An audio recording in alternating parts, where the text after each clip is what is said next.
पूज्य गुरुदेव का वो 33वां मुनि दीक्षा दिवस था। उस 33वें मुनि दीक्षा दिवस पर अजमेर जहां से दीक्षा हुई थी उस स्थली से एक दो नहीं 1000 गायों से भरी हुई ट्रेन आ रही थी गुरुजी उन पशुओं को लेने के लिए, क्योंकि वहां पर वो पशु क्या हो रहे थे, कत्ल खानों में जा रहे थे। वहां पर जो है वो अकाल पड़ गया था, पानी नहीं था, हरी खाने की व्यवस्था नहीं थी। उन गायों को संरक्षण संवर्धन के लिए पूज्य गुरुदेव ने अजमेर से वो ट्रेन स्पेशल भारत सरकार के द्वारा वो ट्रेन चलाई। उस ट्रेन में पूरे 1000 पशु थे। उन पशुओं को, बड़े बड़े पशुओं को लाया जा रहा था। और फिर उस वहां जब आचार्य श्री जी उसी उद्देश्य से गए थे, आहार के लिए उठे, कोई प्रक्रिया हुई, आहार बड़ी मुश्किल से ले पाए और जल्दी से आहार करके बैठ गए। और पता चला दोपहर में जाना है, तो दोपहर में रेलवे स्टेशन पर दीक्षा दी वहाँ पर पहुँचे। और वहाँ पर पहुँचने के बाद वो जो गायें आ रही थी, जब वो गायें शाम को करीब 5:30 बजे गाय आई, लेकिन उसके पहले सबके प्रवचन हुए, आचार्य श्री जी के प्रवचन हुए, सब पूरा कार्य हुआ।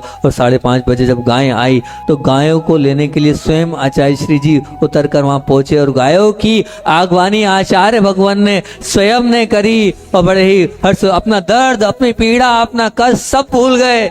उनके चेहरे की प्रसन्नता दिख रही थी कि गुरुदेव कितने प्रसन्न हैं। इन गायों को देखकर अंदर से हर्ष उनके अंदर ही था। और वह जब गाय नीचे उतरी तो आचार्य श्री को बड़े बस उनके आंखों से ऐसे आंसू से आ गए, देखो मैंने इतनी सारी गायों को बचा लिया। कैसे बड़े बड़े पशु हैं, कैसे हष्ट पुष्ट पशु हैं, सब कत्ल खाने जा रहे थे, सब मरने, क्योंकि कोई वहां पर छोड़ दिया तेरक लगा लगा के कि जाओ जिसको पालना है पालो, हमारे बस का नहीं है, हम नहीं पाल पोस सकते, हम कुछ नहीं कर सकते। बड़े आचार्य श्री जी अपनी वेदना पीड़ा सब भूल गए। उन गायों को संरक्षण संवर्धन देने के लिए आगे गुरुजी ने और फिर प्रवचन किए। और प्रवचन के बाद देखो, जब कुछ अच्छा होता है तो कुछ तो अच्छा होता है। जैसे गुरुदेव के फिर प्रवचन प्रारंभ हुए और पूरे पांडाल में पुनः पानी की बूंदे, गर्मी चल रही थी और पानी की बूंदे वहां पर आने लगी। आचार्य श्री ने कहा देखो देवता लोग भी इस कार्य से प्रसन्न है, वो अपना समर्थन दे रहे हैं। और फिर आचार्य श्री जी वहां से पूरा कार्य करते हुए जब आए, इतने थक चुके थे, तकलीफ बहुत हो रही थी। और जब आचार्य श्री से